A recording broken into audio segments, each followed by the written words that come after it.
Alors on est venu à la maison de la région faire une action parce qu'on a reçu un mail dans la semaine dernière qui nous indiquait que les plans bâtiments, les dossiers d'aide pour les agriculteurs allaient être supprimés pour cet été et donc revus sûrement à la baisse pour l'automne. Carole nous propose des aides pour s'installer, oui, des aides pour installer des jeunes, mais si on nous coupe l'herbe sous le pied chaque 6 mois, il y aura plus de retraités agriculteurs que jeunes agriculteurs dans l'Aveyron. On avait rencontré Carole Delga dans l'hiver qui nous avait assuré qu'ils allaient faire 3 dates de demande de pose de dossier dans l'été et dès que la première date est passée, ils ont supprimé les autres, donc c'est pour ça qu'on est très étonnés. Carole Delga, c'est la présidente de la région et elle nous avait promis d'ouvrir les enveloppes en juin et comme on dit, Carole, il faudrait tenir parole. Mon fils s'est installé avec nous officiellement le 1er janvier 2025, donc on a un projet bâtiment, stockage, une petite bergerie et renouvellement de la salle de traite.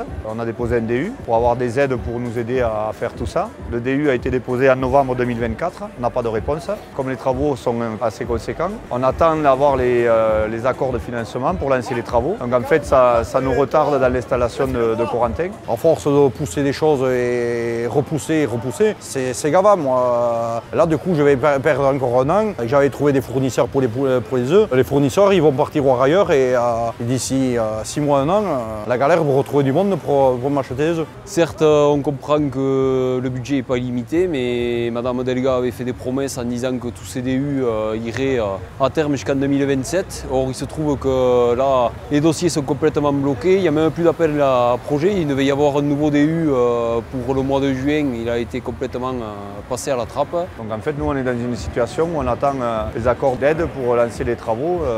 Sans ces aides-là, c'est très compliqué de lancer tous les travaux. On met à peu près entre 1 an et 2 ans à faire un projet de bergerie, de stabu.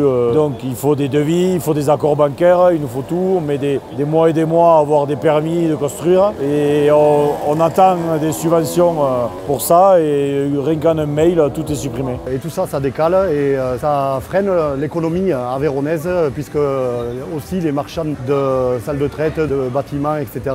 sont impactés et donc c'est toute une économie locale qui va être impactée dans l'Aveyron. Ces bâtiments, maintenant, ça coûte une fortune. Les aides font monter les prix vers le haut. Donc nous, on est quand même un peu le cul entre deux chaises. On a le prix des bâtiments qui s'envole. Donc s'ils nous suppriment les aides et que les prix des bâtiments sont toujours hauts, ça ne va pas le faire, quoi. Pour nous et pour les industriels du secteur. En fait, nous, on est en demi-arrêt, on va dire. C'est-à-dire qu'il y a des travaux qui sont impératifs. Donc on prend le risque de lancer certains travaux en ne sachant pas trop si on aura les aides ou pas. Par contre, il y a d'autres travaux qu'on a mis complètement en stand-by parce que si on n'a pas les aides, on ne pourra pas tout faire. Il faudra décaler dans le temps pour pouvoir réussir à digérer, comme on dit chez nous, les investissements. Et Madame Delga a fait des promesses sans avoir, je pense, les comptes sous les yeux, je ne sais pas. Donc au moment, on ne peut pas promettre et derrière rien à voir. C'est très embêtant, il faut tout le temps être vigilant et maintenir une certaine pression pour arriver à bout de tous ces projets. Et c'est récurrent et pénible, mais la coordination rurale est vigilante et présente.